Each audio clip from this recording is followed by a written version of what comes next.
From the National Newsroom of the Canadian Press, I'm Rob Westgate.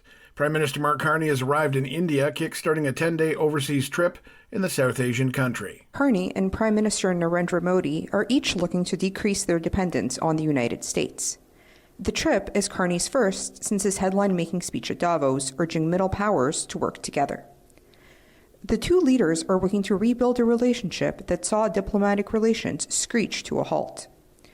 In 2024, the RCMP accused New Delhi of playing a role in a network of violence. A government official speaking ahead of the trip told reporters that Canada is confident the activity isn't continuing, but some critics say the government should take a firmer stand on India. Anya Kuradeglia, The Canadian Press, Ottawa. Meanwhile, Alberta's finance minister is set to talk all things budget today with the province's business leaders. Nate Horner will discuss the budget at the Calgary Chamber of Commerce. It comes after he tabled the spending document Thursday. He has said rising populations and low oil prices have squeezed finances, but now's not the time to cut core services. The opposition NDP says Premier Danielle Smith's government has wasted profits from a past oil boom. The group representing Alberta doctors says an increase in health spending is welcome. Meanwhile, the teachers' union is keeping its fingers crossed for budgeted promises of more money. Aaron Sousa, The Canadian Press. Now, this Saturday marks 35 years since the Persian Gulf War ended, but Canadians who were deployed there have been, for years now, fighting another battle, getting better recognition for their role in the conflict. Veterans have long advocated for their service to be designated as wartime rather than special duty by the federal government. Dennis Cote, a former aircraft technician with the Canadian military, says although no Canadians died during combat, he lost some good friends to suicide after they came home. And I've seen a difference in them when we returned, and I've seen a difference in a lot of the guys when we returned. So, yes, we have affected our people. We might not have had somebody shot at war, but they've been affected, and people have died because of the Gulf War.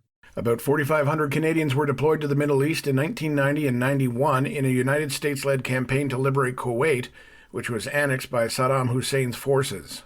And finally, a 62-year-old retiree with an arsenal of rulers has been keeping people informed about the snowfall in eastern Newfoundland during a record-breaking winter. Lloyd Lehman has been diligently measuring snowfall in his backyard in Paradise and says he's been posting the results to social media for a couple of years now. So I use a couple of different rulers when I'm out measuring. The shorter one I use for the beginning of the storm, and the longer one I use for when the snow gets deeper than the 30-centimeter capacity of this ruler. Lehman says storm watching is in his blood as a resident of a province that is known for rainstorms, hurricanes, and blizzards. This is the Canadian Press. In sports, Connor McDavid secured his 9th 100-point season with a goal and an assist as the Edmonton Oilers earned an 8-1 victory over the Los Angeles Kings. McDavid scored his 35th goal, and Leon Draisaitl got his 30th as Edmonton snapped its 4-game losing skid. Nazem Kadri scored 2 goals, and the Calgary Flames beat the San Jose Sharks 4-1 in the first game back from the Olympic break for both teams. Connor Zary broke a tie early in the third period, and Michael Backlund added an empty net goal to seal the win. Royce O'Neal made a 3-pointer with 0.9 seconds remaining. Grayson Allen scored 28 points, and the shorthanded Phoenix Suns beat the Los Angeles Lakers 113-110 after blowing a late 12-point lead. And finally, the New York Jets have agreed to trade pass rusher Jermaine Johnson to the Tennessee Titans for defensive tackle Tavondre Sweat.